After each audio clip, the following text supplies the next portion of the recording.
Morning students, कैसे हैं आप लोग? तो एक बार पहले जोर से बोलिए, भारत माता की, भारत माता की।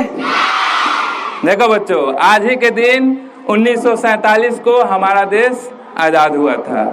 200 साल तक हम लोग यहाँ से लगभग 20,000 किलोमीटर दूर बसे एक देश जिसका नाम ब्रिटेन है, उनके द्वारा शासित थे। हम लोगों पे उनका शासन था। हमारे लिए वो लोग कानून बनाते थे। हमारे लिए कानून लंदन में बनता था। और आज ही के दिन हम लोग आजाद हुए और अपने लिए खुद कानून बनाएंगे, ऐसी घोषणा हुई थी। इसी के उपलक्ष्य में हम लोग आज स्वतंत्रता दिवस के रूप में मनाते हैं। वहां से भारत में मात्र 1,20,000 अंग्रेज इंडिया में रहते थे और उस समय भारत की आबादी थी 20 से 30 करोड़ के लगभग। अब यह सोचने वाली बात है कि इतने कम लोग हम लोगों पे लगभग 200 साल तक शासन कैसे कर लिए। अगर आप लोग गणित में पक्के हैं तो जोड़िएगा तो आंकड़ा आएगा 5 आदमी माने 5 अंग्रेजों ने मिलके 1,000 भारतीयों को गुलाम बनाया था। यह कैसे संभव है? एक सामान्य व्यक्ति भी सोचेगा तो उसके लिए यह संभव नहीं है कि 5 आदमी मिलकर 1,000 आदमी को कैसे दब दिया देगा। एक एक थप्पड़ अगर मारा भी जाता, 1,000 आदमी मिलकर 5 आदमी को मारे तो इंग्लैंड के लोग भारत छोड़ के भाग जाते, पर भागे नहीं। एक बार सोच के देखिए कि ऐसा क्यों हुआ था। बच्चों, ऐसा हो सकता है अगर हमारे आपस में ही फूट हो, हम लोग आपस में ही बटे हुए हो। उस समय भारत में भारतीय नहीं रहते थे, भारत में हिंदू रहता था, भारत में मुस्लिम रहते थे, भारत में ब्राह्मण रहते थे, भारत में राजपूत रहते थे, भारतीय नहीं रहता था। और आज भी यदि आप इसी भावना से रहेंगे तो वह दिन दूर नहीं है कि फिर से किसी न किसी देश के गुलाम बना लिए जाएं। तो मैं आपको कहता हूं एज ए टीचर कि अगर कोई पूछे कि आप कौन हैं तो आप कहिएगा कि हम भारतीय हैं। If someone asks you, who are you? What will you say? You will say, we are Indian. एक बार जोर से बोलिए, who are you? Who are you? देखो बच्चों, हम जब तक एक हैं, हम में शक्ति है। टूट जाएंगे, शक्ति भी समाप्त हो जाएगी। यह मैं मानता हूं कि भारत में बहुत सारे धर्म हैं और वे लोग झूठ बोलते हैं जो लोग कहते हैं कि हिंदू और मुस्लिम दोनों एक हैं। पूजा पद्धति के बारे में बात की जाए तो दोनों में काफी अंतर है। लेकिन बच्चों, बगीचा तभी सुंदर लगता है जब उसमें बहुत अलग अलग प्रकार के फूल हो। सभी अलग अलग प्रकार के फूल ही मिलके बगीचा बनाते हैं, बगीचे को सुंदर बनाते हैं। यह जितने भी धर्म है हमारे देश में, यह वह फूल है जो भारत के गुलदस्ते को सुंदर और सुगंधित बनाते हैं। इस फूल का सम्मान करिए। कुछ लोग चाहता है कि भारत एक हिंदू राष्ट्र बने, कुछ लोग चाहते हैं कि भारत एक मुस्लिम राष्ट्र बने। मैं चाहता हूं कि भारत एक भारतीयों का देश बने। क्या आप एग्री हैं? भारत भारतीयों का है, न हिंदुओं का है न मुसलमानों का है। This is India and India is only for Indians. Are you Indians? Are you Indians? और सारा झगड़ा इसी बात को लेके है कि कौन अच्छा है कौन बुरा है। नर्सरी क्लास का 2 बच्चा लड़ रहा था। एक कहता है कि अप्सरा का पेंसिल अच्छा है और एक कहता है डोम्स का पेंसिल अच्छा है। आधे घंटे तक लड़ता रहा सके, अब अप्सरा का पेंसिल अच्छा है, डोम्स का पेंसिल अच्छा है। अरे हम पूछे, तुम लोगों में से लिखने भी किसी को आता है क्या? लिखने आता नहीं है और अप्सरा और डोम्स पे लड़ाई चल रही है। पहले लिखना सीखिए, आपको पता चल जाएगा कि पेंसिल से फर्क नहीं पड़ता, लिखने वाले से फर्क पड़ता है।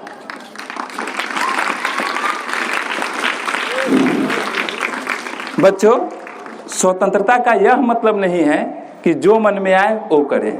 स्वतंत्रता का यह मतलब है कि जो हमें पसंद ना हो वह हम ना करें।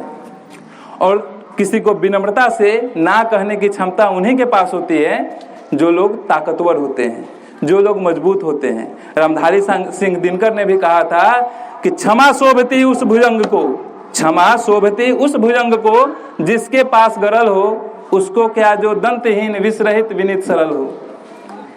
दुखी राम रोज जब रास्ते से निकलता था तो उसको जालिम सिंह पकड़ के पीट देता था और पीट के उसके पैसे छीन लेता था। यह सिलसिला रोज चलता था। एक दिन दुखीराम की पत्नी गुस्सा हुई और दुखीराम को बोली कि दुखीराम, तुम रोज पीटते हो, तुम्हारे पैसे छीन लिए जाते हैं, तुम विरोध क्यों नहीं करते हो? तुम इस पे आवाज क्यों नहीं उठाते हो कि मेरा पैसा तुम क्यों छीनते हो? तुम उसका मुकाबला क्यों नहीं करते हो? दुखीराम बोला, अरे भाई, जालिम सिंह बहुत गरीब हैं, वो मेरे पैसे छीन लेता है तो क्या हुआ, उसके भी छोटे छोटे बच्चे हैं। यह कहानी सुन के तुम लोग हंसोगे, हंसी आएगी।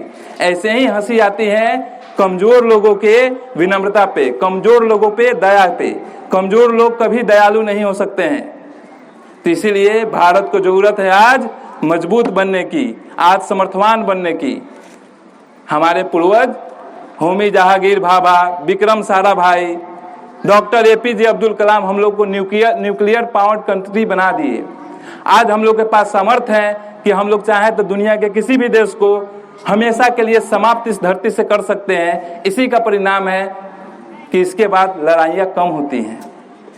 आपके पास वैसे हथियार नहीं होने चाहिए जिसको आपको बार बार इस्तेमाल करने की आवश्यकता पड़े। आपके पास वैसा हथियार होना चाहिए जिसको आप सिर्फ एक बार इस्तेमाल करें और कहानी समाप्त हो जाए। इसी से शांति आती है। और शक्ति का दूसरा नाम साइंस है। जरा सोचिए, इतने कम अंग्रेज हम लोगों पे इतने दिन तक शासन क्यों किए? क्योंकि उनके पास साइंस था, टेक्नोलॉजी था।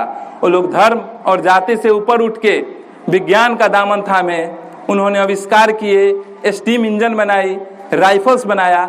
आप कितने भी बहादुर हो, आप कितने भी ताकतवर हो, लाठी से AK-47 का मुकाबला नहीं होता है, तलवार से तोप का मुकाबला नहीं होता है। तो आज हमको जरूरत है जो हमारे पूर्वज करके गए हैं, होमी जहांगीर भाभा या फिर विक्रम साराभाई, चाहे जो एपीजे अब्दुल कलाम, उसको आगे बढ़ाएं। आज हमें जरूरत है अच्छे 5 जनरेशन 6 जनरेशन फाइटर जेट की। आज हमें जरूरत है S-400 जैसे एयर डिफेंस सिस्टम की। आज हमें जरूरत है वैसे हथियारों की जो चुपचाप दुश्मन देश पे हमला करके आ जाए और उसका कोई असर ना दिखे, रडार में नहीं पकड़ाए। ये सभी चीजें हम दूसरे देशों से खरीदते रहते हैं। कब तक यह खरीदेंगे? जिस दिन लड़ाई होगा, विश्वास करिए, कोई देश आपको हथियार नहीं बेचने वाला है। कोई आपको आपका हथियार आपको दुश्मन से लड़ने के लिए नहीं देगा जब जरूरत पड़ेगी। तो आज जरूरत है ऐसे लोगों की जो विज्ञान में रुचि रखते हैं, ऐसे लोगों की जो लोग धर्म और जाति से ऊपर उठ के विज्ञान का किताब उठाने की क्षमता रखते हैं, जो लोग विज्ञान को पहले और जाति धर्म को बाद में रखें, टेक्नोलॉजी के क्षेत्र में आगे बढ़ें। तो तुम में से कौन कौन से ऐसे बच्चे हैं जो विज्ञान से प्यार करते हैं और फ्यूचर में विज्ञान के क्षेत्र में कुछ करना चाहते हैं? अगर ऐसे हैं तो एक बार जोर से आवाज दीजिए। आप ही लोग के कंधे पे यह जिम्मेवारी है और मेरे भी कंधे पे यह जिम्मेवारी है कि आप लोग जब बड़े बने तो आप में से कोई वैज्ञानिक बने, इंजीनियर बने, साइंटिस्ट बने, कोई डॉक्टर बने। आप लोगों की आज आवश्यकता देश को है। स्वतंत्रता जिस कीमत से हम लोगों ने पाई है उससे अधिक कीमत चुकानी पड़ेगी इसको कायम रखने की। नहीं तो वह दिन दूर नहीं है जब अमेरिका में बैठा हुआ राष्ट्रपति हमारे देश के लिए डिसीजन ले, जब चाइना में बैठा हुआ वहां का प्रधानमंत्री हमारे देश के लिए डिसीजन ले कि हमें गरीबों पे कितना टैक्स लगाना चाहिए, क्या चाहिए। तो आप लोग धर्मवीर नहीं विज्ञानवीर बनिए। और इसी घोषणा के साथ कि आप में से जो जो विज्ञानवीर बनेगा, जोर से बोलिए, विज्ञानवीर की, विज्ञानवीर की। आप लोगों ने मुझे इतने ध्यान से सुना उसके लिए धन्यवाद। इस स्कूल के प्रधानाचार्य और बाकी शिक्षकगणों को मैं धन्यवाद देता हूं जिन लोगों ने मुझे यहाँ बोलने का मौका दिया। धन्यवाद।